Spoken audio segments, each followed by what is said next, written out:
Okay, so I can see that we're still going up, but I am going to start because we've got a little bit of a packed agenda for us all today.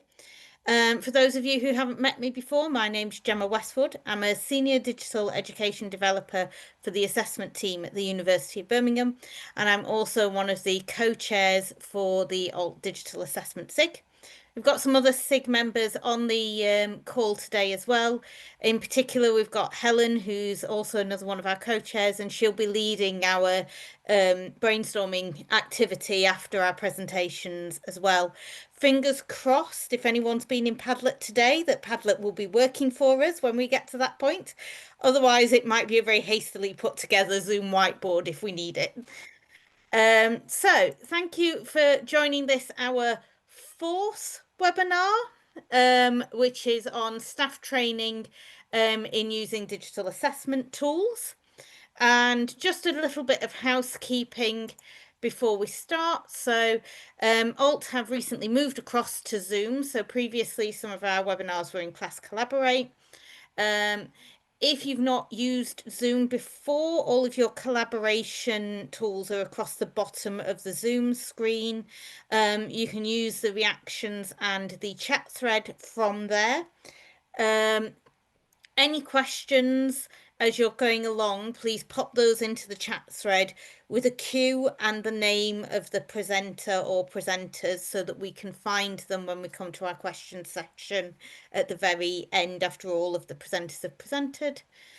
We do ask that you remain muted during presentations, but when we come to the brainstorming section, we do ask if possible if you can unmute to be able to talk when we're in that part of the webinar.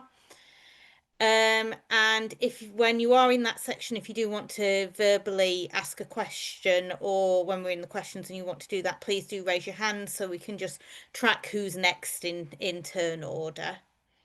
Okay. So our agenda for today then is we're going to be starting with Kimberly and Maddie from Newcastle University, who are going to be looking at their university's approach to synchronous and asynchronous training with Inspira assessment for digital exams. Then we've got, and I do apologise, I will probably pronounce this wrong. I think it's Iha and Natasha from Warwick, who are looking at the cultural transformation for digital assessment at the University of Warwick. And then we've got Misra and Martin talking about scaling the digital assessment at Coventry University from a trial to an institutional level of adoption. We'll then look at questions for speakers and then have a few SIG updates for us, and then we'll move into the lean coffee discussion on the topic of the webinar in general as well. So I'm going to stop there and we're going to go straight into Kimberly and Maddie's discussion. Cool, thank you. I'll just start sharing mine and Maddie's slides. Where is it? That one. And share, don't need any sound. I'm just moving so I can still see some faces on this side as I'm talking, which is always nice. Right, let me pop that in present view. Is that sharing okay for everyone? Cool, just there we go. Perfect. So I guess I'll start. We've got a little timer as well, Gemma, just so me and Maddie know roughly where we're at. So I'll just press that and then I'll start. Right. Okay, so hello, my name is Kimberly May O'Brien and I'm joined with my colleague today, Maddie Kinnair. We are both Learning Enhancement and Technology Advisors at Newcastle University, where we are the co-leads for the Inspira technology. We will be sharing our approach to synchronous and asynchronous training using Inspira assessment for digital exams. So just quickly what we're going to talk about, I'm going to start by telling you a little bit about how it started and some scene setting. I'll then hand over to Maddie, who's going to do a section on the evolution of our training offer. Then we'll come back to me and I'll touch on what impact has our training provision enhancement had, a little bit on colleague and student satisfaction, and then we're going to talk about where we are now and where we're going next. Okay, so we have had some form of digital exam at Newcastle University since 2008, but we completed a full tender process to adopt a centrally supported digital exam platform, which led to the implementation of Inspira assessment in the 2021-22 academic year, and this has been our main digital exam platform for assessment since. Now, Maddie and I sit within the digital exams team, and we're responsible for managing all the centrally supported Inspira digital exams.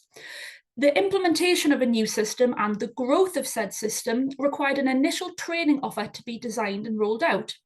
And our initial offer had two key focuses. So the first is academic colleagues and the second is students. So for academics, this involved training them on how to create their exam content in Inspira and how to complete grading for their exams. And this offer included asynchronous guidance course in our virtual learning environment Canvas, as well as synchronous webinars with our team. For students, this involved supporting them to how they access the system. And for the bring your own device exams that we initially used, we had to support them with downloading the lockdown browser software. And this took place in the form of asynchronous written guidance, but also in-person synchronous drop-in sessions with our team. Now, we have seen the number of Inspira digital exams increase each academic year since the implementation, and this graph on screen shows the growth since implementation. We've seen an increase in usage of 152% from the 21-22 academic year to the 2024-25 academic year. And we're going to see around 40 to 50 new exams in this current academic year as well. Now, over time, we realised that we needed to expand our training offer beyond academics and students to engage a wider range of stakeholders. So on screen here is a map of all our different stakeholders who are involved in the digital exams process with Inspira in some way. Now, when expanding our training offer, one aspect that was important was understanding the requirements of these stakeholders, particularly around digital literacy. It was essential for us to understand the different levels of digital literacy of our stakeholders to ensure we could tailor our training. Now, invigilators, for example, they were initially, more confident and familiar with processes for written exams. So we ensured to develop dedicated in-person training to empower them with troubleshooting aspects of digital exams. There's also those perceptions and potentially unconscious bias that students would have absolutely no trouble using technology for assessment, which we needed to be mindful of, as in our experience, this was not the case across the board. So we try not to make assumptions around the level of digital literacy that individuals would have, and make sure that we have the appropriate training support in place for all our stakeholders. I'll now hand over to Maddie, who is going to talk about the evolution of our training offer. So over to you, Maddie. Thanks, Kimberly. So as you may expect, a lot of time initially was invested in onboarding our new users, ensuring that they were confident not only with the system, but also with the administration around digital exams. So elements that we were maybe particularly keen on, like advanced feature use or enhancements, that kind of had to take a little bit of a backseat, and it was less of a priority in terms of training our users initially. Over the last 18 months or so, though, we have revitalized the asynchronous training offer, and we've created a one-stop shop for asynchronous guidance, which is hosted on our external facing website. So we've moved away, as Kimberly mentioned, from our guidance being embedded into our virtual learning environment, really favouring that web-based approach where we can ensure all the content's accessible across the full university. We also felt that visits to a dedicated website are far easier to track, and we can learn from which guidance is commonly used and potentially not so commonly used. Next slide, please.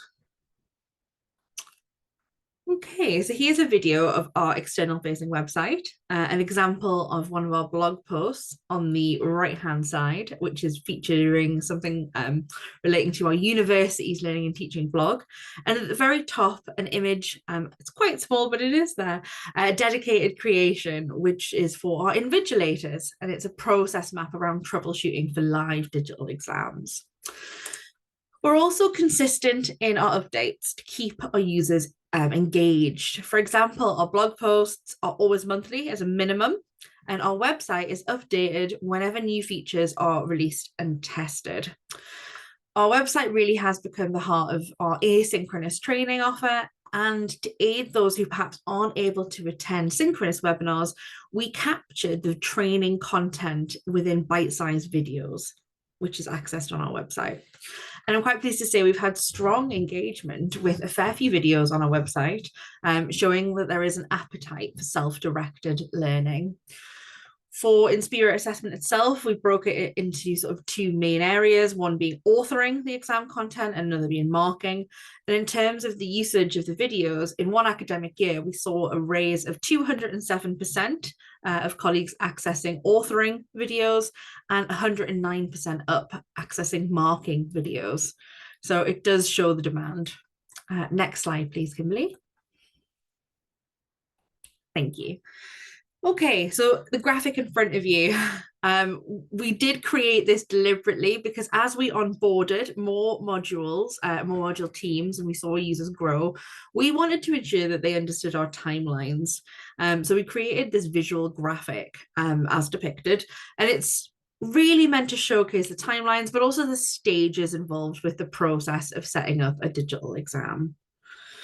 And it's a great way to reflect information outside of sending a really large, bulky email with a lot of lists of dates. So we aimed to reflect the joint up process of digital exams as well, and hoped that our graphic really clearly demonstrated a bit of a shared ownership, which we were aiming to sort of make sure that that engagement was long-term. As part of our comms plan, we also share targeted comms to Inspira users using mail merge just for efficiency, but also ensuring personalized comms are also there to engage. And this graphic is embedded in comms that are going out. But you've guessed it, and you may have seen it on the video as well. It's also on our website. So this is updated with the new timelines per each semester. Next slide. Something that's really quite important to reference here is that without us and the rest of our team keeping up to date with developments and maybe having a little bit of a passion for CPD in the sector, our training content wouldn't really advance, certainly not very quickly. So an element which we believe is vitally important is building up our own knowledge to then share effective and efficient features with our users. So we keep up to date in various ways, but we're proud to say we are part of and began an external Inspira group where we, along with 16 other UK-based HEIs, share best practice around that particular digital exam platform, Inspira. In terms of Inspira themselves, we have a great working relationship with the provider, and we deliver on-campus annual events where colleagues from Inspira visit, and it allows basically Inspira to liaise directly with our users. So it could be on roadmap activity, or it could be about giving demos for new features. And the direct engagement is quite staple now. I feel like it's quite an essential part of our training offer because it does provoke engagement with our users. They get a chance to speak to Inspira directly themselves. Whether it's a good or a positive feedback, it's still something that has actually elicited some really good, interesting conversations. Okay. In terms of the key target teams, so Kimberly mentioned that we began really with our academic training and our student-facing training. And what we've done is we've developed bespoke training to target other key teams and to allow for and promote wider engagement. So, for example, we've designed and delivered new training to university support services. So it's not simply a focus on our academic colleagues only. And the standard support service training, it can be delivered online or in person. So it can be a synchronous session with live demos, Q&A, or it can be asynchronous. So in terms of a recent synchronous example, we've done training for our student wellbeing team, for the library service, for our IT colleagues, as well as central exams office colleagues. So we really felt it was quite essential to plug the gaps and ensure that we captured training requirements of everyone. And we designed new training to capture administrative professional service colleagues as well. Finally, in terms of exam invigilation, I know we've touched on it already, but we did also feel that it was really essential to ensure that there was suitable training for our exam invigilators, because they are the first port of call when actually there's troubleshooting there for a live exam. So synchronous training is usually delivered in that webinar format, but we conduct sort of quite specialized in-person invigilator training, which is slightly unique insofar that we allow invigilators to have a go at the system and empathize with the student perspective.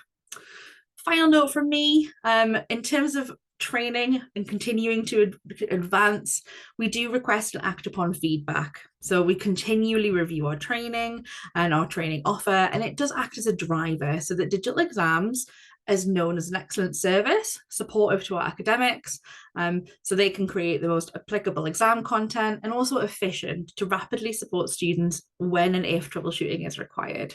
I'll hand back to Kimberly. Thanks, Maddie.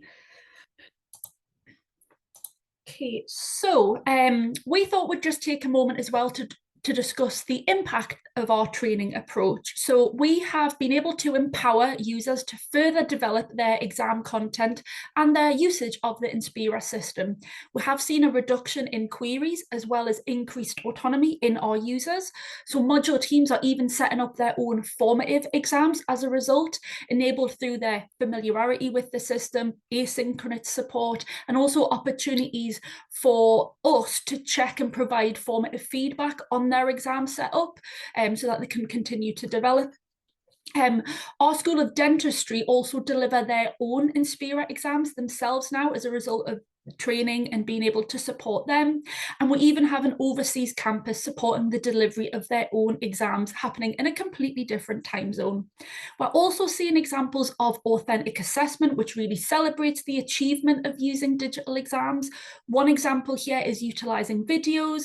So we do have an exam where they have ultrasound videos and questions associated with these. So I've got a little example on screen there of something that would be embedded in an exam. And also with our phonetics exams, these were originally delivered in person with a person stood at the front of the room pronouncing certain words and sounds. Now, using a video is much better, much smoother, and also gives a much more equitable experience for students as well. Overall, we've seen real improvements in staff and student satisfaction in the surveys we've completed. So just got a couple of examples on screen here of some survey data from 2021, 21-22 and 23-24. So we've seen an increase in student satisfaction from 78 to 87%. And for colleagues, we've seen increased satisfaction on the topics of how they create their exam content, marking, whether it's auto-marked or manually marked questions, and also an increase from 55 to 80% in overall satisfaction. Now, our team we're delighted with the progress that we've made over the past few years, and are really proud of the asynchronous resources we've built online to supplement anything we do synchronously. And as a team, we've really gained experience of how to embed system training at scale and how to build that trust and engagement with our colleagues. Just to finish on, in terms of where we are now, what's next? 1/3 of our exams at Newcastle University are now digital, and this is quite a large proportion of exams being digital given the estate capacity we have. Speaking of which, we actually are continuing to review our estate on campus due to the demand and appetite for digital exams being so high.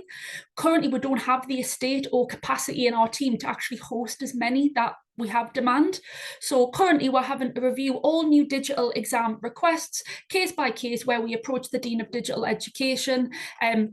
One final point, because I know I'm at time, we've also seen a growth in digital exams prior to this increased AI usage among some students that we have seen in the past year. So we're conscious to ensure that digital exam adoption continues not to just be a response to AI as well. I will finish there because I like to try and finish on time. So thanks so much for listening. I know we're doing questions at the end, but just to say, if anyone wants to get in touch with myself and Maddie, that's our email address, and I know the slides are being shared.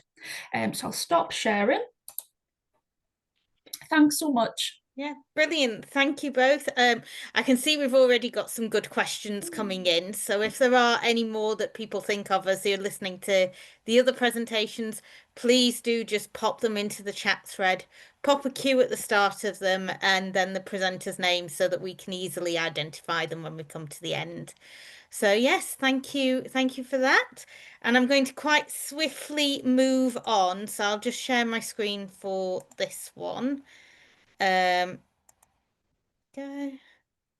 Can everyone see that? Yeah. Yeah, excellent. So next we have Natasha and Iha from the University of Warwick. Good afternoon, everyone. My name is Natasha, and my colleague Iha, we will be talking about Warwick experience in digital assessment. We have quite a long history. We've done significant amount of work in the recent years, and what we realized is the main. Could we please go to the next one, Gemma? Yeah. So we developed quite strong expertise in summative as well as formative exams, even before COVID, and obviously it was a big boost during the COVID. We do large-scale delivery with question mark perception, voice flow, and Moodle. What we realized, especially after COVID, is having a small central team. We are both from digital learning, a central team. It's no way we can have capacity to cover everything. Even being jack of all trades, we still need people in departments. We need expertise in departments to be able to help us with everything. From running exams in place and understanding how to act as a first line support to actual question bank development. So that is where we concentrated on in the recent years, making sure that we have sustainable departmental level capability rather than all departments depending on the central services and central provision. So we tried with everything, hands-on training, we run seminars, we have online support for people who needs to be involved and who wants to be involved. That's kind of two different categories, to be honest. And aim for us was to reduce reliance on specialist team, reliance on us. We're still happy to act as a second line support, but original expertise should be and built on departments. So we will be talking about two cases today of different approaches, how we tried it. And Ihua will be talking about the first example, and I will follow up. Can we have the next slide, please, Jenna? Hello, thank you. In the first example, we talk about how we actually trained our administrative staff to provide operational support for online exam delivery. In these things, we're talking about a large scale, like 500 plus students using question mark perception platform to do these formative exams and summative exams remotely. So we try to prepare our departmental admin team to support these large scale remote exams. For this one, our main goal of the training was just to make sure that the admin team felt confident acting as the first line of support. To achieve this, we designed a clear and structured training program. So we have several steps to do it. So first, we introduce the basic knowledge of the platform, how the software works, the core admin tasks, and what typical happens on the exam day. And then we moved on to the issue students most often experience, such as during the exam time, they're always like additional students, they are missing from the group. And also we're dealing a lot with technical support like the device problem, student complaining that they have a frozen screen or missing exam page, etc. With all these things given to the admin team, this will help them to recognize the situation quickly during the exam support. After that, we walked them through a set of simple troubleshooting steps and give them a practical checklist to follow. So they will just double check the list we provided with them and then make sure that they're not missing any of the steps. Finally, we explained when and how to escalate a problem if it requires additional support. Next slide, please. In the next step, we focused on scheduling and building practical skills. We set up a dedicated Microsoft Teams space where admin staff could observe what was happening in real time during exam support. For these summative exams, for these large scales, normally we have like 2 or 3 exams every week, so they can actually like go through everything very like intensively with us for the online support. And they were able to schedule the central team as we handled real queries from students. And they will have a close look at the kinds of situation that come up and how they can be solved on the spot. Through this process, admin staff started developing key skills, such as like technical problem solving if students have any technical issues. And we provide a clear and quick communication template with the students so they know in each circumstance how to answer students' queries. And they know that they need to stay calm under time pressure and understand the typical flow of exam day challenges. So once all these admin staff feel comfortable, we move to a gradual handover. Admin staff began to replying to selected queries themselves, and at the same time, we stayed available to support them whenever they needed. So we are actually in the same like big team space, and we can actually monitoring what they've done, and if they have any questions, we've just stepped in and they help them. These steps actually help them grow more confidence and practical abilities in dealing all this like operational support for the online delivery. So next slide, please. In the final phase, the admin staff took on full first-line support for the assessment deliveries. The central team, as we, only stepped in when something needed extra help.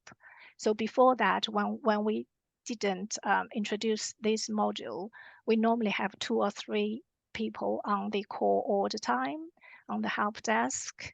And then with all the help, with all these trainings, we'll be able to just sit there quietly and then watching them doing everything. And then gradually we just move out from that team space so they can handling all these queries by themselves. So this shift actually brought several important benefits. One thing for the local admin team, they developed strong capabilities and confidence in handling digital assessment on their own. And it also very important that it eased the workload on our central service. So allow us to do more uncomplicated issues with other departments and with the software, etc. And because it's the same local staff team supported each exam cycle, they were able to actually share knowledge internally and strengthen their own team further. In the end, we actually established a self-sustainable departmental support model that can manage complex digital assessment delivery confidently and independently local in the department. The good thing for this module is it's the same team now is responsible for supporting for the Moodle quiz as well. So it's actually showing how the skills they build with us can be applied across different platforms. Thank you. I'm now moving to Natasha, please. Next slide, please. Thank you. Thank you, Fa. So that was one big issue. So actual day-to-day support during remote live exams. And that was one of our narrow points for the team. Second one was question bank development. It's extremely time consuming and as one of departments, for example, for engineering, due to requirements of engineering council, they have to design fresh set of questions for every exam. They're not going to question banking, like reusing the same exams. I think it's like at least 5 years interval, it's not longer than they can reuse it. So that means every year, our central team had to help academics to develop first of all, sophisticated set of exam questions. We were using question mark perception at that point. So sophisticated meaning we are trying to stay as far as possible from basic MCQs. If not, we are not simply not encouraging to use it. We are I'm a strong believer that MCQ is a simplification of any online exam. So we were trying to keep our exams as close as possible to a regional exam paper designed by an academic. So obviously this requires technical skills. From our experience, academics are basically far too busy and have very little intention to have a go through this learning curve of a new software and everything. So we were looking for resources, not centrally, but our decision was to provide training for 30 PhD students in the School of Engineering. We had some funded from the department to pay them a little bit to kind of for their time. And we provide very intensive training for that team. So each PhD student was linked to a particular academic. First of all, it was their subject area, so they were confident in asking questions and participating not just in the technical part, but in actual question creation. So that encouraged them to learn slightly more about the subject, be slightly more involved in teaching, slightly more than you would normally expect for PhD students. So they were very positive on that. And purpose for this was to develop their skills in design, author, and test online assessment questions by themselves. So they're obviously more flexible. Usually they are more digital literate and open and active in teaching rather than people who are kind of course leaders and engaged in a lot of other activities. So next slide, please. So we run a series of hands-on workshops and follow-up sessions. And at that stage, we talked about technology first, obviously how to design it, but we also talked a lot about the good practice, how online assessment should be designed, what is pros and cons and good techniques and good pedagogical ways to actually assess students. And we focused on question mark perception, question bank system, which allows all the things you really need: question randomization, parameter randomization. So, and we showed them how they actually use mathematical tools in QMP, not extremely strong, but still existent. So, we covered both technical platform and pedagogical aspects. So our role to start with was mentoring to start. So we were doing first set of questions with them, helping them to become confident and expecting them to become like our link to academics. So we will help the design, but they will proofread, discuss and everything, as well as kind of marking, feedback, scheme, everything with academic leads. And at the later stages, we step back a little bit and become more of a critical friend, allowing them to further develop the question banking and work on that later.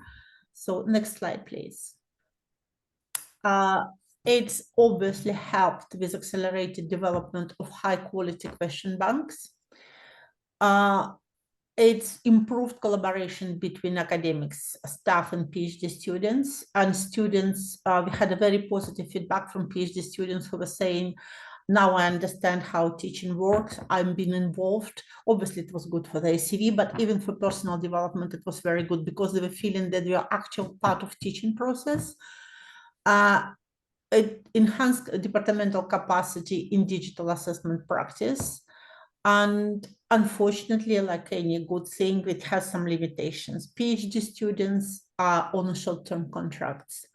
And unlike an example Iho was talking about, building sustainable capacity it's not the case, because when they go towards their PhD submission, they obviously have less time and become less involved. And we didn't have any additional funding to continue training the next cohort. And it was very difficult for us to kind of keep the knowledge, because it wasn't a situation where we can transfer the knowledge from one PhD student to another new coming. So it was all on us. We had to train the new cohort again. So that was probably the weakest point of this model. But we have huge question bank now, which was absolutely positive outcome of this. So this was flexible training model, which definitely supported question bank development for that particular department. Next one, please. So as a summary, we believe that whatever big central team you have, it won't be capable of supporting every single department with different needs, different requirements, and in Warwick case, even different timing for exams, because we do have business school, we have medical school, which are not inside the standard timetabling for exams. So it needs to be local expertise. We need to invest in building confidence, capacity, and technical expertise in departments, in academics as well as in admin staff. And it should be tailored training, because different groups of people, different groups of staff will need a different training. We didn't mention students. That is additional training we need to provide for students as well. And reducing dependency on central staff, and especially as a first line support, helps a lot. With confidence in people and with their independence as well, which they value a lot. And all of this supported Warwick's strategic goal for sustainable, scalable digital assessment, and demonstrated effectiveness of collaboration on different levels. Thank you. I think that's us. Okay, brilliant. Thank you very much, both. Again, if anyone's got any questions for either Natasha or I know I'm saying this wrong, Ihua, then please do pop it into the chat thread as well. Okay, and I think we're on our third and final one. So this would be Misra and Martin from the University of Coventry.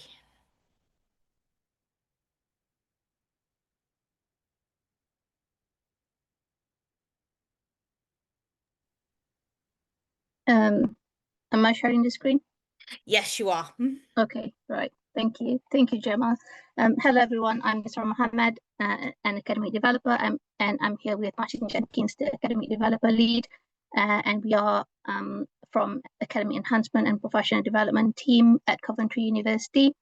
So in the next 10 to 15 minutes, we will share Coventry University's journey in scaling digital assessment from a trial to institution-wide adoption. Our focus here is not on the technology itself, but more on the approaches that made the rollout sustainable. So we'll start off with the context that led us to choose Inspira as the digital assessment tool, and then we will walk through our phased rollout process and the project's evolution from trial to full adoption. We will then look at how governance structures help maintain alignment and momentum. And finally, we will share the outcomes and what this has meant for our assessment practices across the university. The aim here is to highlight what has worked for us and how the approaches we used supported meaningful and lasting change, rather than a one-off implementation. So our digital assessment work sits within a wider digital assessment project that the university launched. It was to streamline assessment workflows and better support our new assessment strategy. And one of the big drivers was the shift to developmental pass or fail assessments, which required a platform that could handle multiple attempts cleanly, while also maintaining transparency for both staff and students. And Inspira was selected as the digital assessment tool. And what stood out at the time was the accessibility features, the workflow management system, and mainly the flexibility that it could offer, where it could support a wide range of assessment types. And we needed, at the time, a platform that could serve a very diverse assessment landscape across our colleges, entities, locations, and also modes of delivery. And Inspira sort of aligned well with that requirement. And what's important to note here is that this wasn't a niche tool adopted just by one program or college. From the very beginning, the intention was to support all courses and move the institution collectively towards a more integrated and consistent digital assessment experience. So to make this work at scale, we adapted Bower and Walker's phased rollout process model. And we believe that a phased rollout project allows an incremental approach where iterations of the rollout can be considered as we accommodate new improvements, altered circumstances, or revised requirements. And as presented on the screen, you can see several different rollout stages involved. And in the very first rollout, we focused on developing the core concept and overall design. And these included creating action plans and deliverables, identifying what we wanted to test and observe, and pinpointing areas for improvement. All these elements formed the management processes that guided the work, and they were applied within a specific location. In this case, a specific environment, which is the test tenancy that we've got, for example, with a defined set of Inspira features enabled on the tenancy. So from that initial rollout, we gathered lessons learned, which then informed the next stage of the rollout. And in subsequent rollouts, the same management processes were applied, as you can see here. But the environment and feature configurations evolved based on what we learned. For example, we expanded from the test tenancy to the staging tenancy, the production tenancy, and additional tenancies tailored to different user groups. And the features enabled in each tenancy were updated in line with Inspira's ongoing development and the functionality required at each stage and at each tenancy. So that's the kind of approach that we have used in adopting Inspira at scale. Overall, this approach has allowed us to scale gradually and reduce risk at every step. And each rollout wasn't a standalone activity, as you can see on the screen. It was part of a continuous cycle of testing, refining, and improving. And by moving through different tenancies and adjusting the feature sets as we went, we were able to build confidence, strengthen our processes, and ensure that by the time we reached full adoption, the system was robust, well understood, and ready for institution-wide use. I'll now hand over to Martin, who will give you further details on the evolution of the project, as in what and who involved at every stage of the rollout, and he will share the outcomes of the ongoing rollouts. Over to you, Martin. Thank you, Misra. So, as Misra has highlighted, we are on a journey here. So, just to reiterate, the long-term aim for Coventry is that we will be using Inspira for all of our assessments. Ultimately, because we wanted a platform that would enable us to manage our assessment workflow. So we're doing everything with our assessments, the sort of design, development, post-moderation, post-moderation, grading within one platform. But we're on a journey to do that. We're not using it for all our assessment types yet. And one of the areas that we are using it in a limited way is exams. So compared to the examples from Warwick and Newcastle that you've just heard about, I say our main focus is around sort of coursework or sort of use currently. And because of that, it was going to have that wide impact right even from the start, even though we weren't using it for all assessment types, it was going to have that major impact across most staff within the university. So that's what we had to think about when we were rolling it out. Our starting point was we had a high level of sort of online assessment submission anyway through sort of Turnitin and Moodle, which was the platforms that we had been using. So we had that sort of high sort of familiarity with online tools, but it was about introducing a new platform. And I say a key driver at the time, back in 2023, is that we needed a platform that would support multiple attempts because of the particular assessment types that we were using at that time, that was introducing these pass-fail, low-risk form, sort of developmental assessment types. as a sort of key change within our assessment strategy at the time. So that was a key driver in terms of the implementation. In terms of getting started, Inspira are very helpful in terms of the onboarding process. We had a core group of super users, and that included colleagues from academic development, but also educational technologists, registry staff, academic staff, who were sort of onboarded, went through the training that Inspira provided, and that core group still meet and actually work as a sort of an implementation group with a focus on staff development activity that gives us that opportunity to reflect on what's actually happening and sort of pick up any queries that are coming through. But at that sort of initial starting point, once we've had the training, in terms of then thinking about how we roll this out, there were a number of factors that we needed to sort of take into account. Inspira is a very different platform compared to what we had been using, and we needed to convey that to staff. So all assessment content would be in one place. It wouldn't be in different sort of spaces, depending on what sort of semester that the modules were being delivered in. So we were aware that that assessment content would be sort of growing over time. We also had an eye on our long-term intended use in terms of all of our assessment content being on Inspira longer terms. So we set out some expectations. So right from the start, we had clear naming conventions that we wanted staff to be aware of and to be making use of.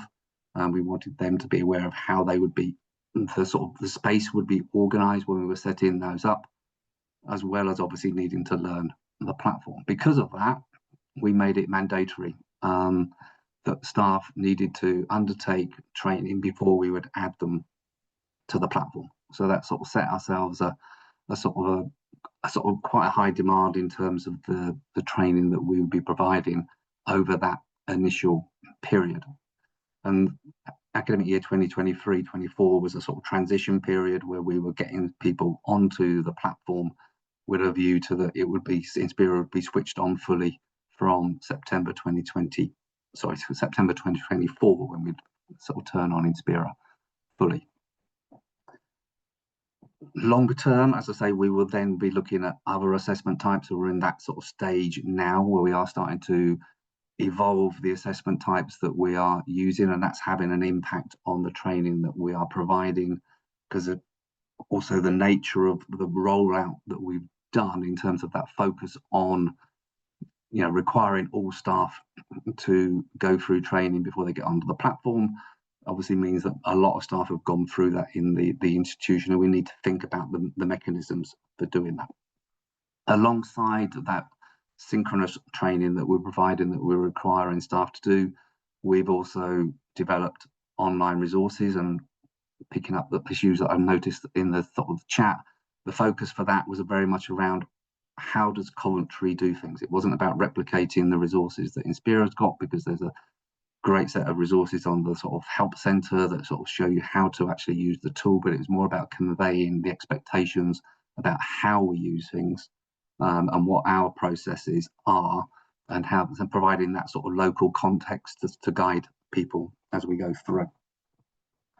So that was the evolution sort of that we went through in terms of the training. Misra, can you go to the next slide, please? Thank you. In terms of providing the sort of the oversight on the process, I say we had that staff development implementation group that still meets regularly, provides that sort of more practical sort of reflections on what's happening, picking up any queries. But overseeing that, we have a program board which is chaired by one of our DVCs, which meets on a quarterly basis, which provides that sort of strategic overview and helps with. We have an annual rollout plan that we produce in terms of the expectations around what Inspira should be being used for in terms of the assessment types, and that gives us that sort of strategic direction from the program board.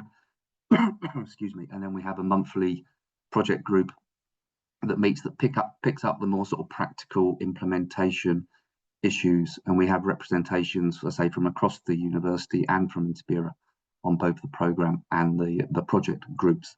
But it's very helpful to have those sort of conversations and to be able to sort of deal with issues that might arise with using the platform. And it feeds very much then into those sort of feedback loops that Misra was talking about earlier. Okay, Misra, if we can go to the next slide. So in terms of the sort of the level of engagement that's flowed from the training that we're providing, in terms of actually training users, in that first year, we trained nearly 1,000 staff. So it's quite an intensive period of time. That's been sort of a significant drop off in terms of staff going through the getting started training and being added to the platform. And as a consequence of that, we're in the process now of transitioning to making that getting started training online.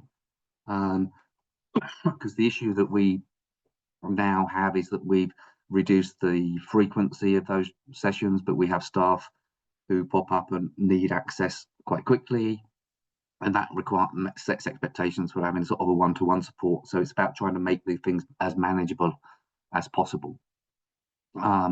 So we're transitioning to, let's say, having that getting started as being online, but still making it a requirement. It's still a requirement that staff will have to go undertake the training, so they've got that familiarity with the platform, the naming conventions, and things like that before they actually get started. And that means it's freeing us up to do further training in other areas where we're expanding the use of the platform, or bringing in things like, I mean, Misra has been very active in terms of bringing in templates to make it easier, for example, and more consistent in terms of how we set up tests, given the fact that we have, I say, in effect, we're devolving the responsibility for setting up tests. We don't have the check-in that Kimberly was talking about earlier, for example. The responsibility for tests is very much with the academic staff themselves. In terms of actually use flowing from this, Misra, if we can go to the next slide, we've had a high number of tests created, and I say this reflects the fact that it's being used formatively and summatively across the university.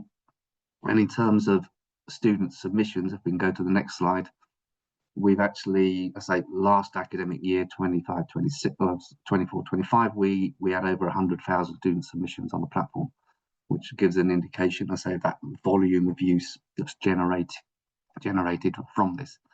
I think this year we're up to, say, I think 25,000 now for this year already. I say our expectations, given the changes that are happening within the university, that with curriculum transformation activities, which is leading to fewer modules, fewer assessments, we probably won't get to those levels, but that also produces different challenges for us in terms of the different types of assessment that we'll be needing to support, and how we evolve the sort of the training sort of offer that we offer to staff in that respect. Okay. So in terms of what we feel this has achieved, we've got that high level engagement and awareness with Inspira, which I think has been very positive. We know there are challenges because there's staff who will come along to the training and then they may not be engaged in using Inspira for periods of time. So we know we have staff coming back for refresher training. We've had, more than 2,000 staff. Excuse me, the voice is giving up. Had more than 2,000 staff through training in the past sort of 18 months or so. We also know that while we've got naming conventions, we're probably only running at about 30% adherence to those at the moment. So that's an ongoing challenge to encourage people to actually do that. And that's a really important issue for us, particularly as we move forward with some of the Inspira developments, to sort of make sure that we're organising that content effectively for the longer term when it comes back to sort of using Inspira for managing assessment workflows and things like that. But I say we feel we have given ourselves a sort of a good baseline in terms of that awareness and engagement with the platform that will allow us to sort of build on actually making Inspira the tool that we're using for all of our assessment types, rather than the sort of just the ones that we do at the moment, which is focused more around the sort of the automatically marked questions, for example. Okay, so that's it. Thank you. Excellent. Thank you both. I think we'll go straight in with some questions. We've had quite a few on here. Please do add any more to the chat as you think of them. I'm not entirely sure we'll get through every question on here, but we can always transfer a few of those kind of larger discussion points over onto the Padlet as well. So the first one I've got is for Kimberly and Maddie, and it's, how do you find holding people to the deadline to submit their exam questions? And what is it exactly that your team is checking for in that checking process? Yeah, I'll jump in and take this one. So yes, deadlines are indeed tricky, as ever. So I would say, to mitigate, we provide comms on the full academic year's deadlines in relation to digital exams at the start of each new academic year. And obviously we're using things like graphics as seen, but we also ensure that professional service colleagues and education teams in schools have access to that information. But there is administrative burden in the fact that we do end up having to do some chasing style emails. Some are automated, which is great, but yes, some manual chasing is still occurring. And in relation to the technical checks, in terms of the question set checks, what we're checking for, things like, is if an image is embedded into a question, is it blurry? If we turn contrast mode on, is it still visible to a student?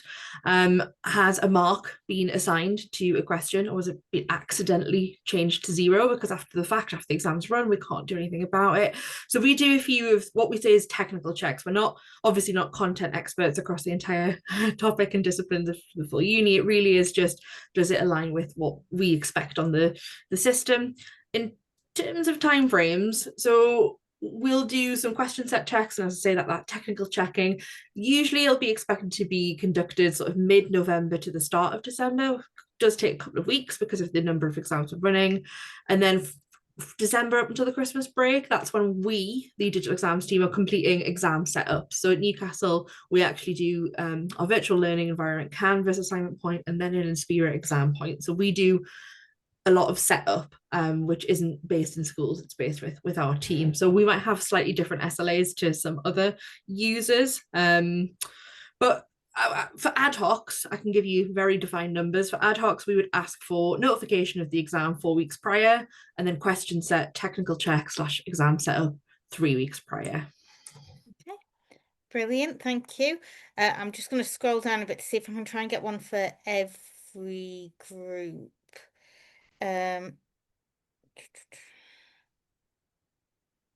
So I think one question here for Martin or Misra, whichever of you wants to take it. How do you manage your super users? Are they out in your schools or your faculties, or are they within your own teams? So this, I mean, the term was, I say, super users, we in effect took from Inspira as part of the training. So the super users are the initial people who are involved at that onboarding stage. So we haven't expanded that, Kimberly, in terms of having people out and about now. It's that initial core set who were involved right from the start, who went through the onboarding process with Inspira and have continued to act as a sort of core group to sort of inform. Let's say we call it a staff development implementation group that meets every now and again. So it's an opportunity to reflect on the sort of what support that we offer in how we're doing it and all the rest of it as a group. I think potentially the idea in terms of, I think was implicit in your question about having super users out there in the colleges and all the rest of it would be an interesting one, but I don't think we've got the capacity to be able to support and run something like that, to be perfectly honest. But so. Brilliant, thank you. I think what we'll do with the other questions is kind of move them across to the Padlet activity, because I'm quite conscious of where we are with time. Before we move on to Padlet, though, I do have just a couple of SIG updates for everyone. So there we are. Can everyone see that? Yeah. So first of all, we are looking for a new SIG officer. We had one of our lovely officers from Nottingham retire last year, and so we're hoping to replace that particular person with a new officer. So if anybody on the call is interested in joining the SIG in an officer capacity, please do drop me an email if you want to find out a little bit more. So my email address is the first one that's on there. So it's g.a.westwood@beham.ac.uk. Or if you'd like to go straight into expressing an interest, you can do that as well. And you can do that through the JISC mail by emailing alt-digital-assessment-sig-requests@gismail.ac.uk as well. I will share the slides afterwards as well, so don't worry if you're trying to furiously scribble down email addresses, they will come out to you too. Okay, the next thing to cover is that our next webinar will be in January. We've not quite set a date yet, and we will be very specifically looking at digital exams. I know we've covered it a little bit here in some of our presentations today, but we really want to kind of deep dive into that a little bit more in our next webinar. So with digital exams and paper script scanning as well. So if you have something in mind that you think might fit into that theme, you can start putting in a expression of interest for that using the form. But again, I will also send that out within the next couple of weeks so that you've got time to formulate any thoughts around that area. So yes, now this is a point where I have to cross all my fingers and toes and make sure that Padlet is actually going to work for us. So it's been up and down. It is currently working, so I think I'm going to post the link and we can just get on with it. Okay, so I'm going to hand over to Helen, and Helen is going to post the link into the chat thread. Yeah. If you haven't done one of our lean coffee format discussions before, so the idea is that on the Padlet you've got 3 columns. Everybody can go in and add anything that they want to kind of discuss or any questions that they might have around the main webinar topic in under the to discuss column. We then ask people to like any topics that others have added that you think actually that's something I'd really quite like to talk about, or I'd like to see what other people are doing in that area.